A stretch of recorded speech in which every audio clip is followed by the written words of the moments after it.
Just that I've reorganized my will and my assets. The beach house that was going to be yours, Chloe, will now be donated to a children's cancer charity. They never called me dead weight, you know. In fact, they call me an angel when I visit. The silence that fell over the dining room was so thick, I could hear the ticking of the wall clock my late Jim gave me on our first wedding anniversary. Chloe froze, her spoon of pudding halfway to her mouth. Jason, my son, his eyes wide, just like a boy caught with his hand in the cookie jar. Stephanie, my daughter-in-law, lowered her head, her gaze fixed on the embroidered cloth napkin I'd made myself when they got married. Grandma, what are you saying? Chloe finally managed to stammer out, her cheeks the color of her lipstick. I kept my voice calm, as if commenting on the weather. I served a bit more pudding, the very same one I used to make for her when she was little. The one that always made her ask for just a little more, Grandma. I'm saying I've made a few changes to my affairs, dear. Life teaches us to be practical, doesn't it? Especially as we age. Especially when we become... What was it you called me? Ah, yes. A dead weight to the family. Jason choked on his coffee. Mom, what are you talking about? I smiled, pouring more coffee for my son. The same son I'd cradled night after night when he had colic as a baby. The same one whose uniforms I scrubbed by hand. The same boy I tutored late into the night. Your father always said, "Walls have ears, son." Last week, while you two were talking about my move in the kitchen, I was in the hallway. You might be wondering how we got here. How a 68-year-old woman ended up sitting at the dinner table, dropping a bombshell about her will on her astonished family. Let me go back a little in time and explain. It all started about 3 months ago, when my legs just couldn't manage the 3 flights of stairs in the building where I'd lived for almost 30 years. The elevator broke down often, and one of those times, I was stranded on the 3rd floor for nearly 2 hours until a neighbor helped me down. I called Jason that night. He answered on the 4th ring. His voice rushed. "Hey, Mom, everything okay? I'm heading into a meeting." "Son, I'm sorry to bother you, but I think it's time I moved. Today I almost fell on the stairs and... Mom, can we talk about this over the weekend? I'm really running late." I swallowed hard. "Of course, son. Go with God." I hung up the phone and looked around. The walls of that apartment held so many stories. There I raised my 2 children alone, after Jim passed away from a sudden heart attack at 42. Jason was 15, and Meredith, my youngest who now lives abroad, was only 12. How many nights did I spend awake, sewing late into the night, baking cakes to sell, tutoring math, all so they could attend the best schools I could manage. The following weekend, Jason showed up alone. We sat in the small living room, him on the couch where he used to do his homework, me in the armchair Jim loved. "Mom, you're right. This place just won't work anymore. We need to find something on the ground floor or with a reliable elevator." I smiled, relieved. "Thank you, son. I don't want to be any trouble, just need a place I can manage." He ran a hand through his hair, a familiar gesture from his worried boyhood. "The thing is, rent is so expensive these days. Do you know how much you have saved?" I knew exactly. Every penny saved over decades of work. It wasn't a fortune, but enough for a few years in a modest place. "I have enough, son. And there's my Social Security, too." He nodded, distracted, looking at his constantly buzzing phone. "I'll look into some places and let you know." In the following weeks, Jason showed me 3 apartments, all too far from the city, too small for even my modest furniture. I realized he wanted to resolve it quickly, like a chore to be quickly dispatched. It was Chloe who showed up unannounced one Wednesday. My granddaughter at 19, with her grandpa's dark hair and my lively eyes. "Grandma, I came to help you look for an apartment. Dad's swamped with work." My heart swelled with joy. We spent the afternoon looking at online listings, laughing at realtor euphemisms. Cozy meant cramped. Charming meant falling apart. "Grandma, what do you think of this one? It's near the mall where I work part-time. We could grab lunch together sometimes." The apartment was perfect. Small, but with a little yard where I could have my plants. Ground floor, no stairs. And most importantly, close to my granddaughter. "It's ideal, dear. Can we see it?" Chloe smiled. That luminous smile that had lit my days since her birth. "I'll talk to Dad tonight." That night, I slept more peacefully. Maybe the move wouldn't be so difficult after all. 2 days later, Jason called me. "Mom, I saw the apartment Chloe showed you. It's nice, but the cost is above what we planned." "Son, I can use a little more from my savings. That place is perfect for me." A beat of silence. Then he sighed. "We'll see, Mom. I need to talk to Stephanie first." A week passed without news. I called Chloe, who said her parents were figuring things out. I decided to take matters into my own hands and called the number on the listing. I scheduled a visit for the next day. The apartment was even better in person. The owner was moving in with her daughter out of state. She showed me everything with care, sharing anecdotes about each room. When I mentioned I had a granddaughter, she smiled. The smaller bedroom has a beautiful view of the sunrise. My granddaughter loved waking up here on weekends. I left there determined. I called Jason from the cab. "Son, I saw the apartment. I'm taking it." "Mom, wait. Stephanie and I were thinking. Maybe you should just come live with us. We have the guest room." It caught me off guard. Their apartment was spacious, yes, but Jason and Stephanie had always valued their privacy. And the guest room was tiny. Barely enough space for a twin bed, let alone a dresser. "Son, I appreciate the offer, but I value my independence. I've lived alone for so long." "Mom, be practical. That apartment will eat up almost all your savings in a few years. What if you need medical care?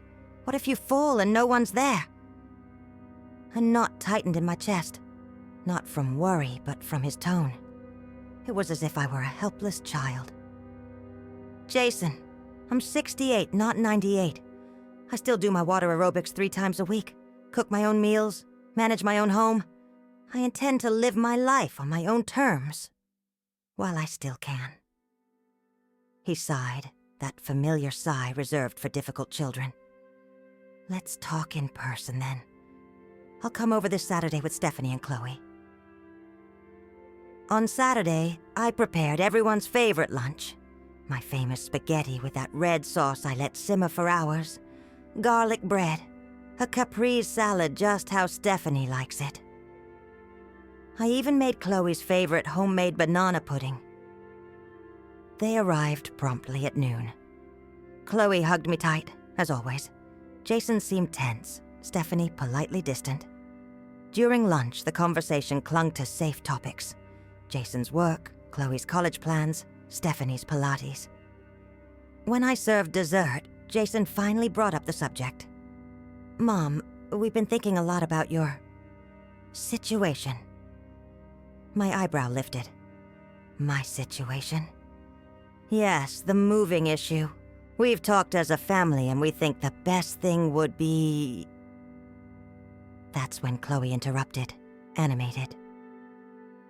"Grandma, what about that apartment near the mall? Did you see it?" "I did, dear. It's perfect. I've already put down a deposit." Jason nearly dropped his glass. "Mom, you did what? Without consulting me? Son, it was my money. Earned from years of scrubbing other people's laundry and ironing their clothes, all while raising you and your sister. Stephanie cleared her throat, uncomfortable. Brenda, darling, it's just that we were thinking something a little more practical. Which would be? That's when Jason dropped the bomb. Mom, we found a really good assisted living facility. It has 24-hour nursing care, recreational activities, everything you'd ever need.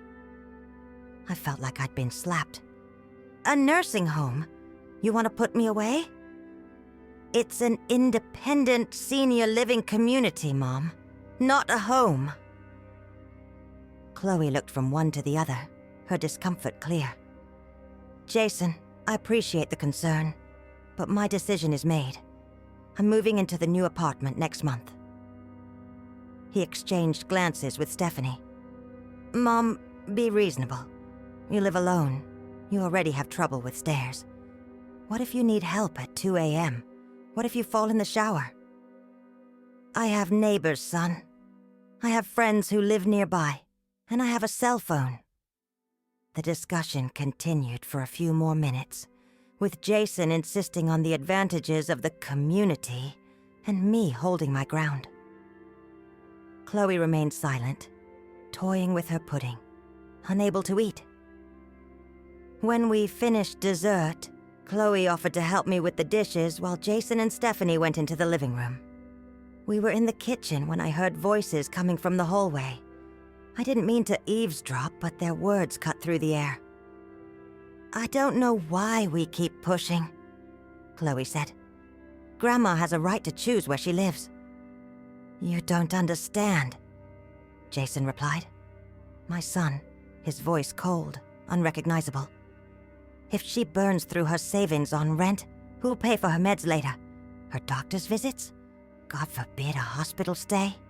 It'll all fall on us, as always. Dad, Grandma took care of us our whole lives. Now it's our turn. It was then I heard the words that changed everything. Chloe, why do you think your mom and I work so hard? To secure your future, not to support your grandmother. She's practically dead weight to this family. You and your mom are always running around, tidying up her messes. The rest of the sentence was lost in the roaring in my ears. Dead weight. Me, who had poured every minute of my existence into this family, who had forsaken chances to rebuild my life after widowhood, solely to nurture my children, who had scraped and saved every single penny to guarantee Jason the best education. My hands trembled so violently I almost dropped the plate I was drying. Chloe came back into the kitchen and found me standing there, staring into space. Grandma, are you okay? I forced a smile. Of course, sweetheart. Just a little tired. They left shortly after. I kissed each one goodbye, even Jason, as if the world hadn't just crumbled around me. As if my heart wasn't 1,000 pieces in my chest. That night, I sat in Jim's armchair and cried as I hadn't since his funeral. I cried until the well was dry. Then, as dawn painted the sky, I made my decision. The next morning, I called Mr. Peterson, my lawyer and longtime friend. He came over that same day, concerned by the urgency in my voice. Brenda, is everything all right? You seem down. I poured us both coffee, using the porcelain cups I saved for special visitors. Mr. Peterson, I need to amend my will. He looked at me over his reading glasses. What kind of changes? I want to donate the beach house to the Sunshine Rays Children's Charity. Mr. Peterson nearly choked. The beach house was the only valuable asset I owned. A small property Jim and I bought with great sacrifice, specifically meant for our grandchildren. Brenda, are you sure? That house was always intended for Chloe. Absolutely. I explained to him what I'd heard, the words echoing in my mind. I told him about the assisted living facility, and the depth of betrayal I felt after all I'd poured into my family. Mr. Peterson listened, his silence a deep well. When I finished, he held my hands in his. "I'll prepare the documents, but please think carefully, Brenda. Chloe isn't to blame for what her father said." "I'm not punishing Chloe, Mr. Peterson. I'm teaching a lesson about gratitude and respect, about the value of words and choices." 2 weeks later, the papers were signed. The beach house, which would have been Chloe's when I passed, now belonged to the charity that cares for children with cancer. A place I'd volunteered for years, reading to children whose battles dwarfed my own. That's when I decided to invite everyone for lunch at my new place. I'd already settled in, arranged everything just so. The apartment was small but cozy. The plants already decorated the patio, and I'd hung the family photos on the walls, including several of Chloe growing up. I made my special spaghetti, garlic bread, caprese salad, and the homemade banana pudding, of course. When they arrived, Chloe complimented the apartment, genuinely happy for me. Jason seemed uncomfortable, as if he were in enemy territory. Stephanie brought a flower arrangement as a welcome gift. Lunch proceeded without incident until dessert. That's when I dropped the bomb, as you know. And there we sat. Me, calmly spooning out pudding, while my family stared, stunned. "Grandma, I never said you were dead weight." Chloe finally managed to say, tears brimming in her eyes. "No, sweetheart, you didn't. But your father did." All eyes turned to Jason, who paled. "Mom, you misunderstood. I was talking about the burden I am to you? About how supporting an old woman will derail your futures? That's not what I meant." I placed the serving spoon next to the pudding bowl. "Son, words have power. Your father always said that. And some words, once unleashed, can never be taken back." Chloe's tears spilled freely. "Grandma, please don't do this. That house. You always said it would be mine one day. And it would be, sweetheart. But now it's going to help children who are fighting for their lives every day. Children who would give anything for a dead weight grandma like me." Jason stood up, his face red. "Mom, you can't do this. That house is family property." "Property built with your father, with our blood, sweat, and tears. And I can give it to whomever I choose." Stephanie, always the diplomat, tried to intervene. "Brenda, dear, I'm sure we can resolve this." Jason spoke rashly, in a moment of frustration. I offered my daughter-in-law a tight smile. "Stephanie, dear, I'm not angry. I'm profoundly disappointed. And more than that, I'm seeing clearly. Clear-headed enough to realize I need to teach my family one last lesson." Chloe stood up and came to me, kneeling by my chair, just as she did as a child, asking forgiveness for some scraped knee or spilled milk. "Grandma, I love you more than anything. Please don't do this." I stroked her hair, the same hair I used to braid when she was little.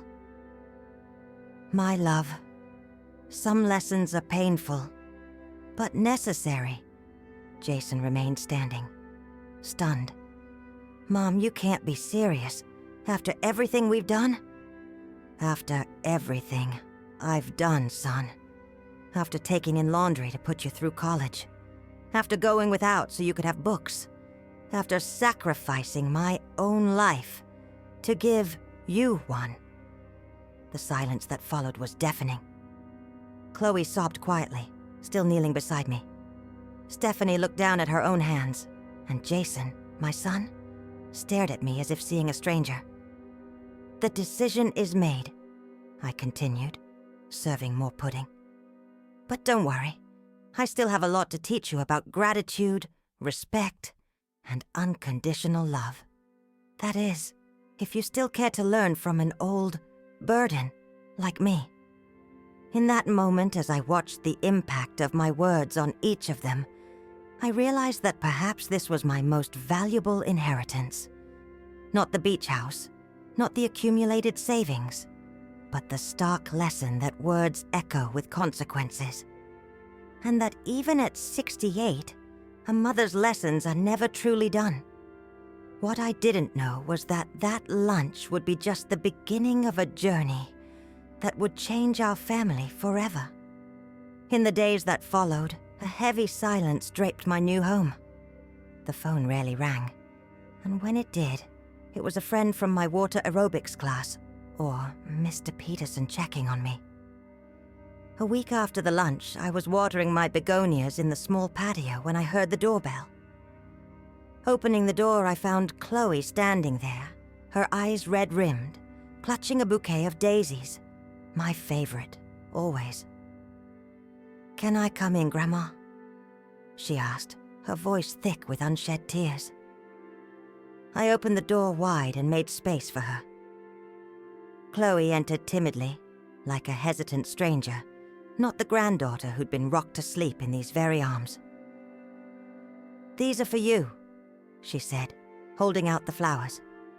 "Thank you, dear. I'll put them in water." As I arranged the daisies in a glass vase that had been my mother's, Chloe remained standing in the middle of the living room, looking at the framed photos I'd scattered on the furniture. Most of them were of her at different ages. "Want some coffee? I made cornbread this morning." She nodded and followed me to the small kitchen. She sat at the table while I poured the coffee and cut the cornbread. We sat in silence for a few minutes, only the quiet clinking of cups daring to break the palpable tension. "Grandma," she finally began, "I came to apologize.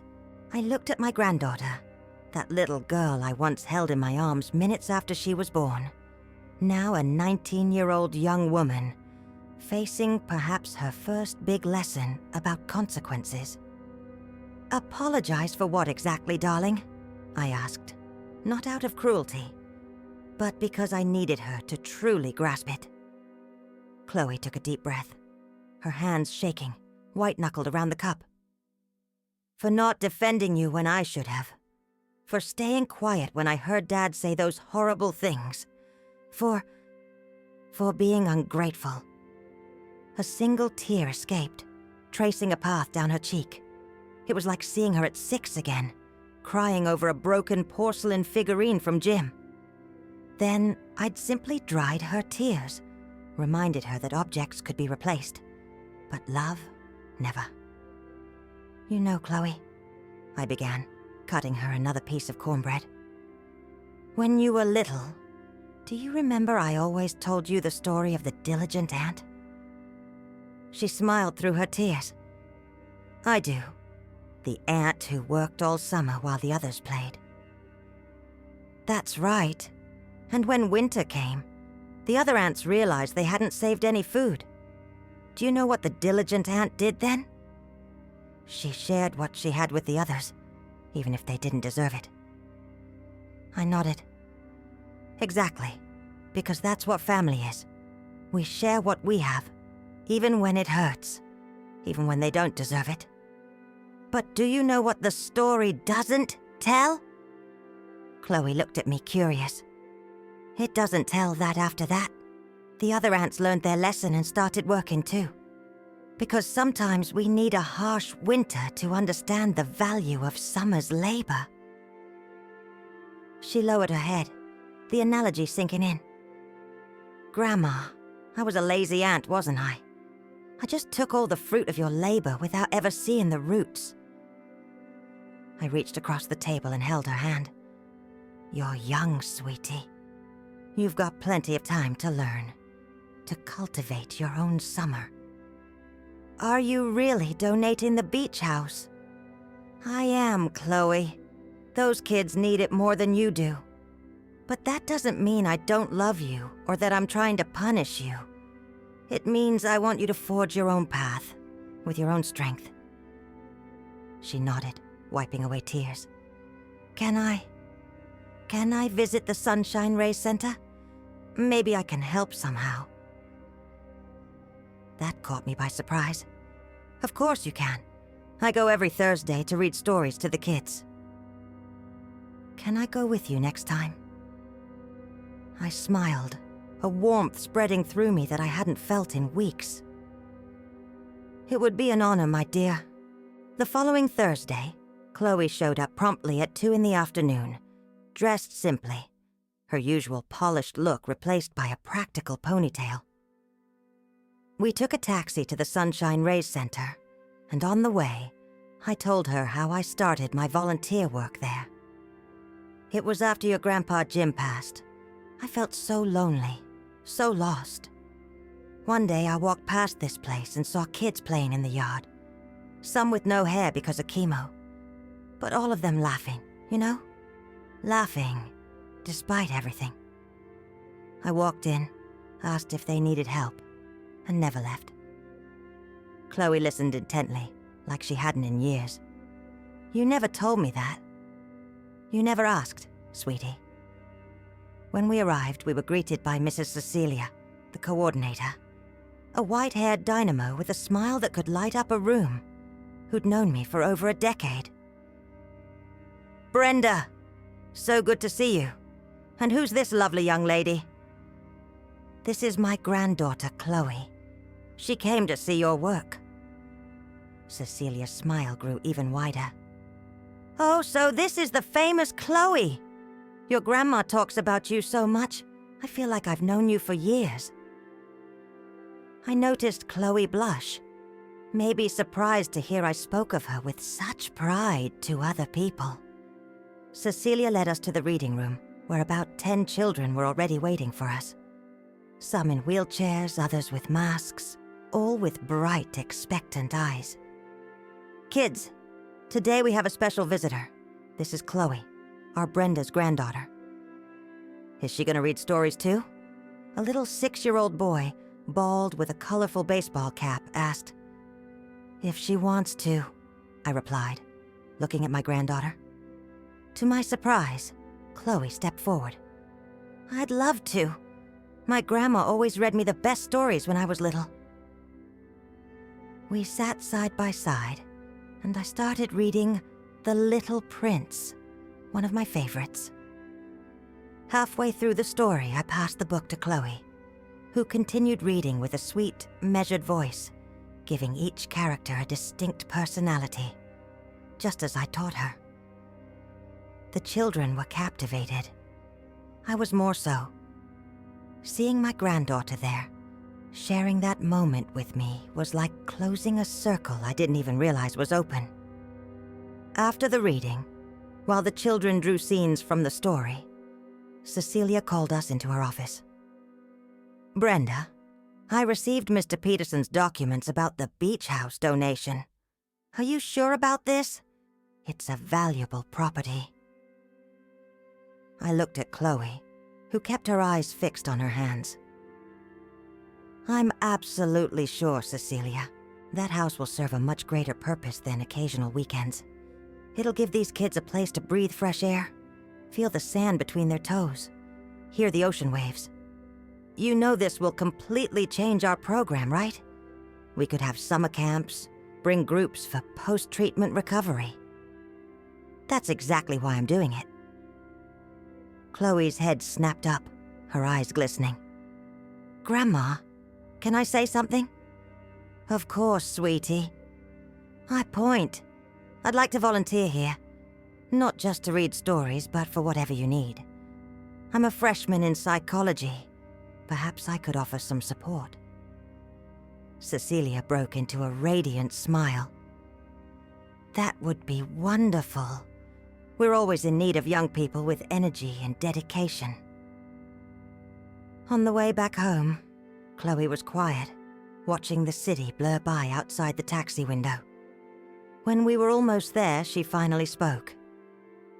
Grandma, thank you for bringing me today. First period. I never really understood how much privilege I've had in my life, how much you've sacrificed for me, for all of us, I took her hand in mine. It's not about guilt, Chloe. It's about opening your eyes. About understanding that everything we have comes from somewhere.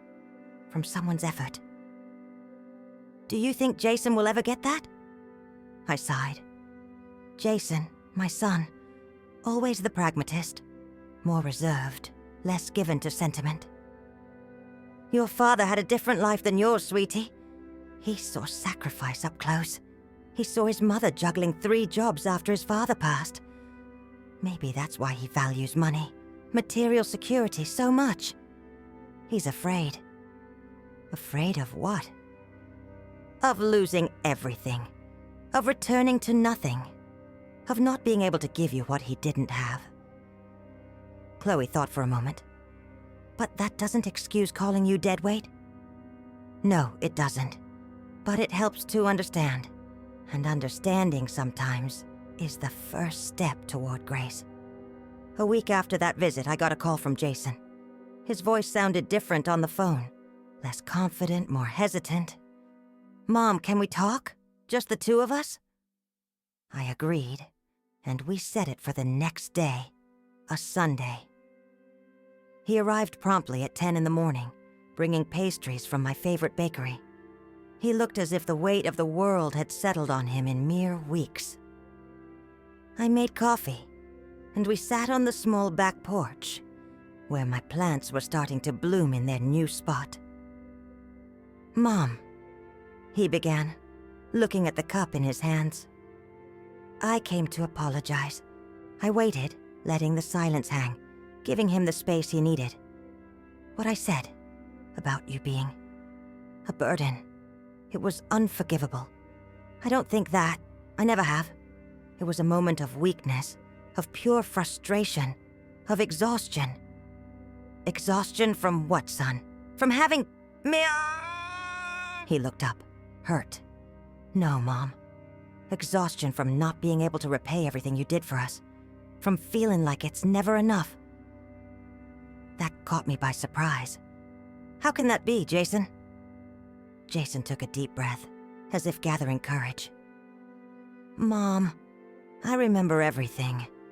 Every sacrifice. You ensuring Meredith and I had full plates while you just picked at scraps. The late nights hunched over a sewing machine. Your hands, raw and chapped, from washing clothes for strangers. I felt my eyes well up. I never knew he'd seen it all. I promised myself when I started working that you'd never have to sacrifice again, that I'd take care of everything. But you remained fiercely independent, refusing help, insisting on managing on your own. And when you finally needed help with the move, I faltered. I didn't know how to handle it. Son, I never wanted to be a burden. You never were, and that's what's been eating at me. You've always been our anchor, our safe harbor. And when I said that, I betrayed everything you stood for. Tears carved tracks down my son's face, a sight I hadn't witnessed since he was a small boy. I reached out and touched his face, wiping a tear with my thumb. Jason, do you remember that time you broke Grandma Amelia's prized crystal vase? He frowned, confused by the change of subject. I remember. I was about 8. And do you remember what I said when you confessed? Crying, scared of my reaction? A small smile appeared on his lips. You said that broken objects can be replaced, but trust, once broken, leaves invisible scars. Exactly. Son, what you said hurt me deeply. I won't lie. But more than the words themselves, it was what they laid bare. That somewhere, somehow, you'd begun to see me as an obligation. Not your mother. He hung his head, ashamed. I don't deserve your forgiveness. It's not about deserving, Jason. It's about a choice. And I've chosen to forgive. But forgiveness doesn't erase consequences. The beach house. Yes, the house is going to the center. It's a decision I've made, and I won't change it. But that doesn't mean I don't love you, or that I want to punish you forever. It means some lessons need to be learned the hard way. We sat in silence for a few minutes, only the symphony of backyard birds filling the quiet between us. Then, Jason did something he hadn't done in decades. He rested his head on my shoulder just as he did as a weary child. Mom, I'm so sorry. Truly. And I promise I'm going to be better. For you, for Chloe, for our family. I stroked his hair, now with a few gray strands at the temples. I know you will, son. I know. The following months brought changes I never could have predicted. Chloe became a regular volunteer at the Sunshine Rays Center, going twice a week after her classes. Jason started visiting me every Sunday, alone, for coffee and conversation. Real soul-bearing talks, like we hadn't had in decades. On one of those visits, he surprised me with a revelation. Mom, Stephanie and I decided to make a monthly donation to Sunshine Rays. It's not much, but it's what we can do right now. Son, that's wonderful. What made you two decide that? He smiled, a smile that reminded me so much of his father. Chloe. She's been coming home with stories about the kids, about the incredible work they do there. And, well, she practically dragged us to see the place herself. And you went? Last week. Mom, I had no idea. Those kids, their quiet strength, their boundless joy, despite everything. And to know that the beach house will give them moments of normalcy, of happiness. His eyes sparkled in a way I hadn't seen in a very long time. You know what really struck me? Seeing Chloe there. Our Chloe, always so concerned with appearances, with her image, sitting on the floor, playing with those bald little ones from chemo, without a care if her clothes got dirty or if anyone was watching. I smiled, proud. She has a good heart, Jason. Always did. She just needed to feel it. Just like you always knew, Mom. That afternoon, as Jason was heading out, he stopped at the door and turned to me. Mom, thank you. For what, son? For not giving up on us. For teaching us even when it hurt. For being our mom, even when we didn't deserve it. I hugged my son tight, feeling like, in a way, we'd come full circle. Not without scars, but wiser. More attuned to the weight of every word, every gesture. 6 months after that fateful lunch where I announced I was donating the beach house, we organized a small inauguration ceremony for the Brenda Peterson House of Hope, a name the organization picked without a whisper of consultation, to my utter surprise. The house had undergone minor renovations to suit the children's needs. The backyard now sported an accessible ramp, the bathrooms were adapted, and the largest bedroom was converted into a small infirmary. But the essence was still the same. That cozy seaside spot where so many family memories were created. On Inauguration Day, my whole family was there. Jason and Stephanie, Chloe and Meredith, my youngest daughter, even flew in from Australia especially for the occasion. Jason had told her everything, and though she'd been shocked at first, she understood my decision. When it was time to cut the ribbon, Mrs. Cecilia called me up to say a few words. I looked at that small crowd, institution staff, children undergoing treatment and their families, my own family, and felt a familiar lump forming in my throat. I've never been one for grand speeches, I started, but I'm pretty good at telling stories. So let me tell you a little story about this house. My husband Jim and I bought this place when our children were barely knee-high. We scrimped and saved every penny, sacrificed so much, because we believed making family memories was the greatest treasure we could bestow upon our children. I looked at Jason and Meredith, watching me, their eyes wet. For many years this house served that purpose. We watched our children grow up here, then our granddaughter. But there came a point when I realized it could serve an even greater purpose, creating memories for children fighting their toughest battles.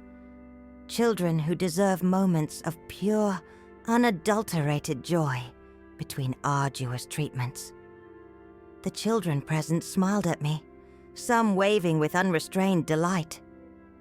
So today I'm not losing a house, I'm gaining a bigger family, and I'm teaching my kids and my granddaughter the most profound lesson of my 68 years. That the true legacy we leave behind isn't material possessions, but the seeds of values we plant in the hearts of those we cherish. Chloe came closer and took my hand, squeezing it gently. Jason had his arm around Stephanie, who was discreetly wiping away a tear. This house now has a new purpose, and I couldn't be happier about it. But when I cut the ribbon, to a round of applause, I felt a profound peace I hadn't known in a very long time. It wasn't the end of something, but the beginning of a new phase. For the house, for the children who would use it, and for my family. That night, back home, I found an envelope under the front door. Inside was a handmade card with colorful drawings and a message written in handwriting I'd recognize anywhere. Chloe's. Dear Grandma, today I truly understood what you've been trying to teach me. Seeing those children entering the beach house, our beach house, their eyes blazing with pure joy, I realized that some sacrifices are worth so much more than any material inheritance. The real legacy you're leaving me isn't real estate or bank accounts. It's the lesson that words have power, that actions have consequences, and that true love sometimes means letting go of what we hold dear for a far greater good. Thank you for not giving up on teaching me, even when I seemed determined not to learn. Thank you for being firm when it would have been easier to give in. Thank you for showing me that sometimes losing something material means gaining something far more valuable. You were never, and will never be, a burden. You are the bedrock of our family, the compass I want to follow, the woman I hope to one day become. I love you more than yesterday and less than tomorrow. Your Chloe.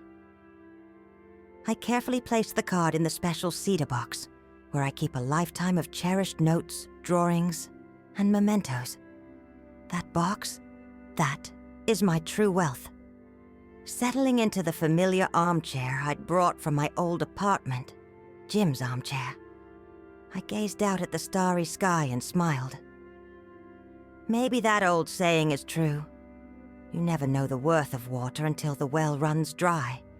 But I also learned that wells can be refilled, given genuine contrition and the grace of time to heal. And more importantly, I learned that the real legacy we leave isn't houses, land, or bank accounts. It's the lessons we embed, the stories we whisper, the values we instill. It's knowing that, even when we are no longer here, a part of us will echo in the hearts of those we love. This is Brenda Peterson's legacy.